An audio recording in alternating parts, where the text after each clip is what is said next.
അധ്യായം 10. അവൻ അവിടം വിട്ട് യൂദയായിലേക്കും ജോർദാൻ മറുകരയിലേക്കും പോയി. വീണ്ടും ജനങ്ങൾ അവന്റെ അടുക്കൽ ഒരുമിച്ചുകൂടി. പതിവ് പോലെ അവൻ അവരെ പഠിപ്പിച്ചു. ഫരിസയർ വന്ന് അവനെ പരീക്ഷിച്ചുകൊണ്ട് ചോദിച്ചു, ഭാര്യയെ ഉപേക്ഷിക്കുന്നത് നിയമാനുസൃതമാണോ? അവൻ മറുപടി പറഞ്ഞു, മോശ എന്താണ് നിങ്ങളോട് കൽപ്പിച്ചത്? അവർ പറഞ്ഞു, ഉപേക്ഷാപത്രം കൊടുത്ത് അവളെ ഉപേക്ഷിക്കാൻ മോശ അനുവദിച്ചിട്ടുണ്ട്. യേശു പറഞ്ഞു, നിങ്ങളുടെ ഹൃദയകാഠിന്യം കൊണ്ടാണ് മോശ ഈ നിയമം നിങ്ങൾക്കു വേണ്ടി എഴുതിയത്. എന്നാൽ സൃഷ്ടിയുടെ ആരംഭം മുതലേ ദൈവം അവരെ പുരുഷനും സ്ത്രീയുമായി സൃഷ്ടിച്ചു. ഇക്കാരണത്താൽ പുരുഷൻ പിതാവിനെയും മാതാവിനെയും വിടുകയും അവർ ഇരുവരും ഒരു ശരീരമായി തീരുകയും ചെയ്യും. പിന്നീടൊരിക്കലും അവർ രണ്ടല്ല, ഒറ്റ ശരീരമായിരിക്കും. അതിനാൽ ദൈവം സംയോജിപ്പിച്ചത് മനുഷ്യൻ വേർപെടുത്താതിരിക്കട്ടെ. ഇക്കാര്യത്തെക്കുറിച്ച് ശിഷ്യന്മാർ വീട്ടിൽ വെച്ച് വീണ്ടും അവനോട് ചോദിച്ചു. അവൻ പറഞ്ഞു, ഭാര്യയെ ഉപേക്ഷിച്ച് മറ്റൊരുവളെ വിവാഹം ചെയ്യുന്നവൻ വ്യഭിചാരം ചെയ്യുന്നു. ഭർത്താവിനെ ഉപേക്ഷിച്ച് മറ്റൊരാളെ വിവാഹം ചെയ്യുന്നവളും വ്യഭിചാരം ചെയ്യുന്നു. അവൻ തൊട്ട് അനുഗ്രഹിക്കുന്നതിനു വേണ്ടി ശിശുക്കളെ അവന്റെ അടുക്കൽ അവർ കൊണ്ടുവന്നു. ശിഷ്യന്മാരാകട്ടെ അവരെ ശകാരിച്ചു. ഇത് കണ്ടപ്പോൾ യേശു കോപിച്ച് അവരോട് പറഞ്ഞു, ശിശുക്കൾ എൻ്റെ അടുത്ത് വരാൻ അനുവദിക്കുവിൻ, അവരെ തടയരുത്. എന്തെന്നാൽ ദൈവരാജ്യം അവരെപ്പോലുള്ളവരുടേതാണ്. സത്യമായി ഞാൻ നിങ്ങളോട് പറയുന്നു, ശിശുവിനെ പോലെ ദൈവരാജ്യം സ്വീകരിക്കാത്ത ആരും അതിൽ പ്രവേശിക്കുകയില്ല. അവൻ ശിശുക്കളെ എടുത്ത് അവരുടെ മേൽ കൈകൾ വെച്ച് അനുഗ്രഹിച്ചു. യേശു വഴിയിലേക്കിറങ്ങിയപ്പോൾ ഒരുവൻ ഓടിവന്ന് അവന്റെ മുമ്പിൽ മുട്ടുകുത്തി ചോദിച്ചു, നല്ലവനായ ഗുരു, നിത്യജീവൻ അവകാശമാക്കാൻ ഞാൻ എന്തു ചെയ്യണം? യേശു അവനോട് ചോദിച്ചു, എന്തുകൊണ്ടാണ് നീ എന്നെ നല്ലവനെന്ന് വിളിക്കുന്നത്? ദൈവം ഒരുവനല്ലാതെ നല്ലവനായി ആരും ഇല്ല. പ്രമാണങ്ങൾ നിനക്കറിയാമല്ലോ. കൊല്ലരുത്, വ്യഭിചാരം ചെയ്യരുത്, മോഷ്ടിക്കരുത്, കള്ളസാക്ഷ്യം നൽകരുത്, വഞ്ചിക്കരുത്, പിതാവിനെയും മാതാവിനെയും ബഹുമാനിക്കുക. അവൻ പറഞ്ഞു. ഗുരു, ചെറുപ്പം മുതൽ ഞാൻ ഇവയെല്ലാം പാലിക്കുന്നുണ്ട്. യേശു സ്നേഹപൂർവ്വം അവനെ കടാക്ഷിച്ചുകൊണ്ട് പറഞ്ഞു, നിനക്ക് ഒരു കുറവുണ്ട്. പോയി നിനക്കുള്ളതെല്ലാം വിറ്റ് ദരിദ്രർക്ക് കൊടുക്കുക. അപ്പോൾ സ്വർഗത്തിൽ നിനക്ക് നിക്ഷേപമുണ്ടാകും. പിന്നെ വന്ന് എന്നെ അനുഗമിക്കുക. ഈ വചനം കേട്ട് അവൻ വിഷാദിച്ച് സങ്കടത്തോടെ തിരിച്ചുപോയി. കാരണം അവന് വളരെയേറെ സമ്പത്തുണ്ടായിരുന്നു. യേശു ചുറ്റും നോക്കി ശിഷ്യരോട് പറഞ്ഞു, സമ്പന്നൻ ദൈവരാജ്യത്തിൽ പ്രവേശിക്കുക എത്ര പ്രയാസം! അവന്റെ വാക്ക് കേട്ട് ശിഷ്യന്മാർ വിസ്മയിച്ചു. യേശു വീണ്ടും അവരോട് പറഞ്ഞു, മക്കളെ, ദൈവരാജ്യത്തിൽ പ്രവേശിക്കുക എത്ര പ്രയാസം! ധനവാൻ ദൈവരാജ്യത്തിൽ പ്രവേശിക്കുന്നതിനേക്കാൾ എളുപ്പം ഒട്ടകം സൂചിക്കുഴയിലൂടെ കടക്കുന്നതാണ്. അവർ അത്യന്തം വിസ്മയഭരിതരായി ചോദിച്ചു. അങ്ങനെയെങ്കിൽ രക്ഷപ്പെടാൻ ആർക്കു കഴിയും? യേശു അവരുടെ നേരെ നോക്കി പറഞ്ഞു, മനുഷ്യന് ഇത് അസാധ്യമാണ്, ദൈവത്തിന് അങ്ങനെയല്ല. അവിടത്തേക്ക് എല്ലാം സാധിക്കും. പത്രോസ് പറഞ്ഞു, ഇതാ, ഞങ്ങളെല്ലാം ഉപേക്ഷിച്ച് നിന്നെ അനുഗമിച്ചിരിക്കുന്നു.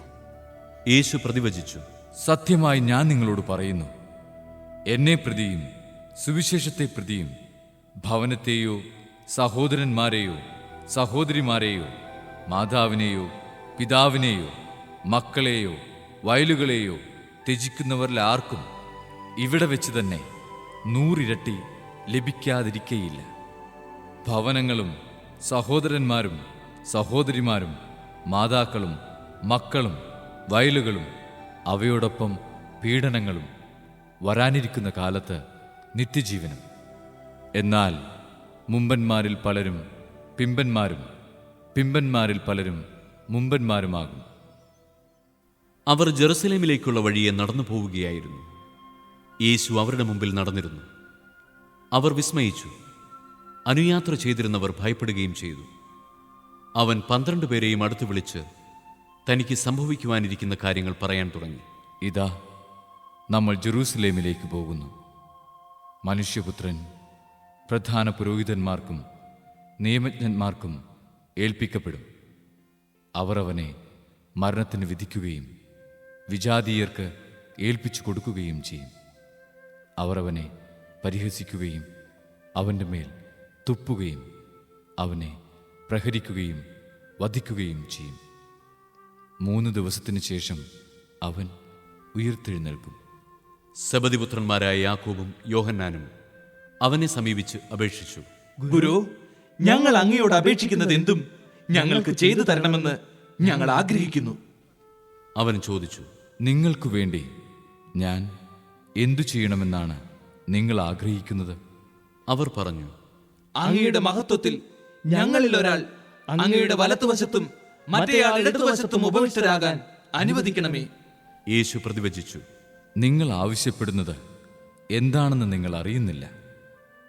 ഞാൻ കുടിക്കുന്ന പാനപാത്രം കുടിക്കാനോ ഞാൻ സ്വീകരിക്കുന്ന സ്നാനം സ്വീകരിക്കാനോ നിങ്ങൾക്ക് കഴിയുമോ?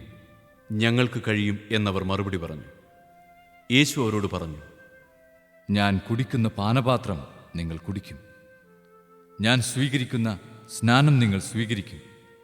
എന്നാൽ എൻ്റെ വലത്തുവശത്തോ ഇടത്തുവശത്തോ ഇരിക്കാനുള്ള വരം തരേണ്ടത് ഞാനല്ല. അത് ആർക്കു വേണ്ടി സജ്ജമാക്കപ്പെട്ടിരിക്കുന്നുവോ അവർക്കുള്ളതാണ്. ഇത് കേട്ടപ്പോൾ ബാക്കി 10 പേർക്ക് യാക്കോബിനോടും യോഹന്നാനോടും അമർഷം തോന്നി. യേശു അവരെ അടുത്ത് വിളിച്ചു പറഞ്ഞു, വിജാതീയരുടെ ഭരണകർത്താക്കൾ അവരുടെ മേൽ യജമാനത്വം പുലർത്തുന്നുവെന്നും അവരുടെ പ്രമാണികൾ അവരുടെ മേൽ അധികാരം പ്രയോഗിക്കുന്നുവെന്നും നിങ്ങൾക്കറിയാമല്ലോ. എന്നാൽ നിങ്ങളുടെ ഇടയിൽ അങ്ങനെയാകരുത്. നിങ്ങളിൽ വലിയവനാകാൻ ആഗ്രഹിക്കുന്നവൻ നിങ്ങളുടെ ശുശ്രൂഷകനായിരിക്കണം. നിങ്ങളിൽ ഒന്നാമനാകാൻ ആഗ്രഹിക്കുന്നവൻ എല്ലാവരുടെയും ദാസനുമായിരിക്കണം. മനുഷ്യപുത്രൻ വന്നിരിക്കുന്നത് ശുശ്രൂഷിക്കപ്പെടാനല്ല, ശുശ്രൂഷിക്കാനും സ്വന്തം ജീവൻ അനേകർക്കു വേണ്ടി മോചനദ്രവ്യമായി നൽകാനുമത്രേ. അവർ ജെറീക്കോയിലെത്തി.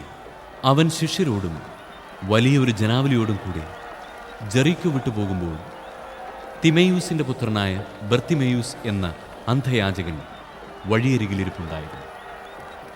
നസറായനായ യേശുവാണ് പോകുന്നതെന്നറിഞ്ഞപ്പോൾ അവൻ ഉച്ചത്തിൽ വിളിച്ചു പറഞ്ഞു, ദാവീദിന്റെ പുത്രനായ യേശുവേ, എന്നിൽ കനിയണമേ.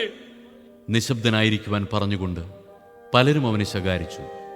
എന്നാൽ അവൻ കൂടുതൽ ഉച്ചത്തിൽ വിളിച്ചു പറഞ്ഞു, ദാവീദിന്റെ പുത്ര, എന്നിൽ കനിയണമേ. യേശു പെട്ടെന്ന് നിന്നിട്ട് പറഞ്ഞു, അവനെ വിളിക്കുക. അവർ അന്ധനെ വിളിച്ച് അവനോട് പറഞ്ഞു, ധൈര്യമായിരിക്കൂ, എഴുന്നേൽക്കുക, യേശു നിന്നെ വിളിക്കുന്നു. അവൻ പുറങ്കുപ്പായം ദൂരെ എറിഞ്ഞ് കുതിച്ചു ചാടി യേശുവിൻ്റെ അടുത്തെത്തി. യേശു ചോദിച്ചു, ഞാൻ നിനക്കു വേണ്ടി എന്തു ചെയ്യണമെന്നാണ് നീ ആഗ്രഹിക്കുന്നത്? അന്ധൻ അവനോട് പറഞ്ഞു, ഗുരു, എനിക്ക് കാഴ്ച വീണ്ടും കിട്ടണം. യേശു പറഞ്ഞു, നീ പൊയ്ക്കൊള്ളുക, നിന്റെ വിശ്വാസം നിന്നെ രക്ഷിച്ചിരിക്കുന്നു.